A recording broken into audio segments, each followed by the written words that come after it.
Hello বন্ধুরা, আজকের রেসিপিটা হলো চিংড়ি মাছের মালাইকারি।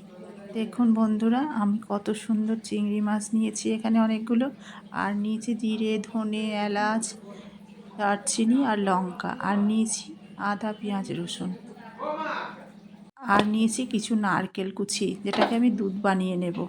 এবার দেখুন, আমি কড়াইতে তেল দিয়ে দিয়েছি। কড়াইতে তেল দিয়ে চিংড়ি মাছগুলো আমি লাল লাল করে ভেজে নেব।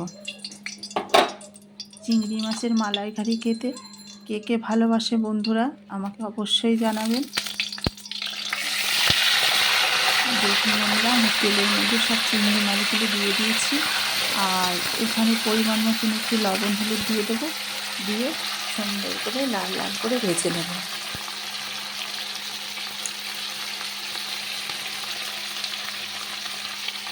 আপনারা কে কে খেতে ভালোবাসেন অবশ্যই জানাবেন, আর আমার রান্নাটা করে খেয়ে দেখবেন। যদি আপনাদের ভালো লাগে তো আমার ফেসবুক চ্যানেলটিতে লাইক, কমেন্ট, শেয়ার এবং ফলো করে দিন, আর আমার ইউটিউব চ্যানেলটিতে লাইক, কমেন্ট, শেয়ার এবং সাবস্ক্রাইব করে রাখার অনুরোধ রইল। বন্ধুরা দেখুন কত সুন্দর ভাজা হয়ে গেছে। এবার আমি চিংড়ি মাছগুলোকে সব একটু পাত্রে তুলে নেব। আপনারা এইভাবে রান্নাটা করে দেখেন, আর আপনারাও কীভাবে রান্না করেন সেটাও আমাকে জানাবেন।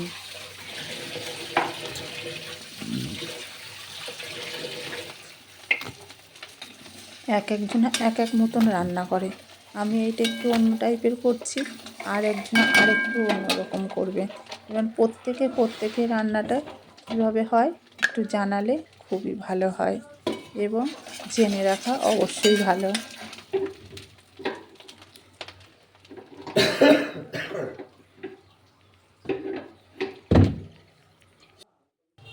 দেখুন বন্ধুরা, চিংড়ি মাছ সব ভাজা হয়ে গেছে এবং পাত্রে তুলে নিয়েছি।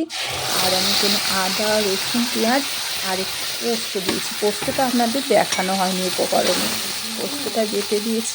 এবার এটাকে ভালো করে আদা, রসুন, পেঁয়াজের যে কাঁচা গন্ধটা সেটা যাতে না আসে সেজন্য আমি আদা, রসুন, পেঁয়াজটা আগে দিয়েছি। এবার একটু ভালো করে লাল লাল করে ভেজে নেব। দেখুন কত সুন্দর একটু ভাজা হয়ে গেছে। এবার আমি জিরে, লঙ্কা, ধনে, এলাচ যে বাটাটা পেস্ট করা আছে সেটা দিয়ে দেবো। দিয়ে এবার আবার নেড়ে চেড়ে ভালো করে মশলাটাকে কষিয়ে নেব।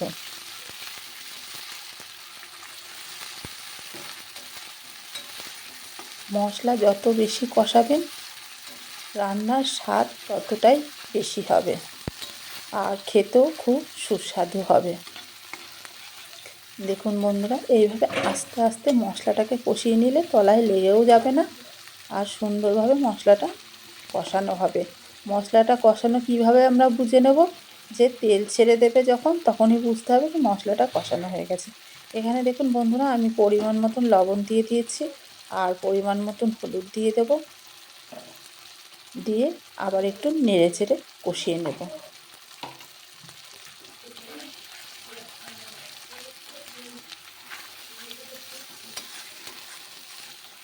এবার দেখুন মশলাটা আবার একটু নেড়ে চেড়ে ভালো করে কষিয়ে নিয়েছি।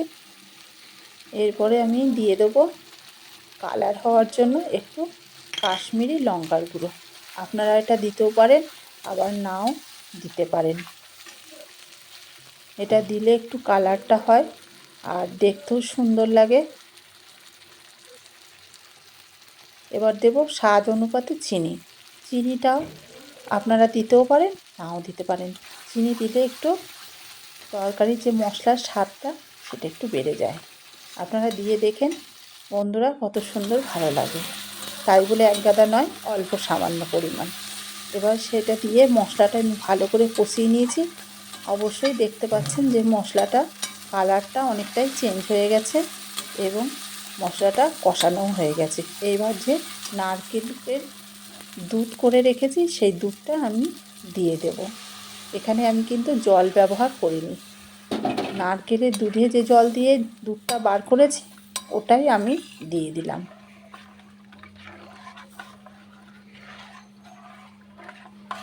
এবার দেখুন বন্ধুরা, আমি একটু নেড়ে চেড়ে দেবো। নেড়ে চেড়ে ভালো করে এটা ঝোলটা ফুটতে থাকুক। দেখুন বন্ধুরা, এবার ঝোলটা 10 মিনিট পর ফুটে গেছে বক করে। এবার আমি চিংড়ি মাছগুলো দিয়ে দেব। এবার চিংড়ি মাছগুলো দিয়ে আবার 5 মিনিট মতন ফুটিয়ে নেব।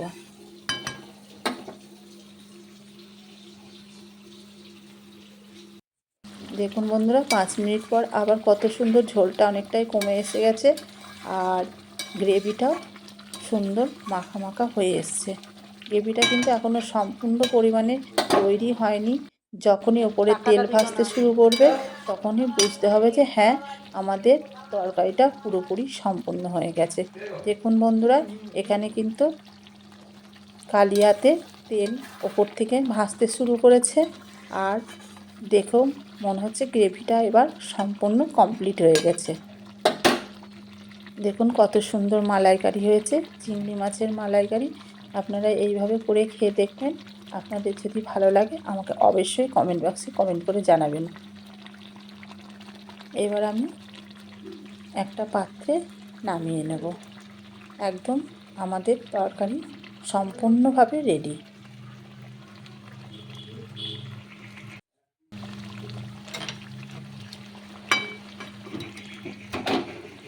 দেখুন বন্ধুরা, এইবার আমি এটাকে একটা পাত্রে নামিয়ে নেব। দেখুন বন্ধুরা, কত সুন্দর আমাদের চিংড়ি মাছের মালাইকারি একদম রেডি।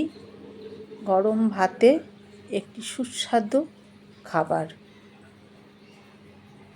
দেখুন কত সুন্দর হয়েছে আর কালারটা কত সুন্দর এসছে। মাছগুলো দেখুন কত সুন্দর লাগছে আর খেতেও খুব সুন্দর লাগবে। অবশ্যই আপনারা করে খেয়ে দেখবেন, তবেই বুঝতে পারবেন যে তরকারির স্বাদটা কীরকম হয়েছে।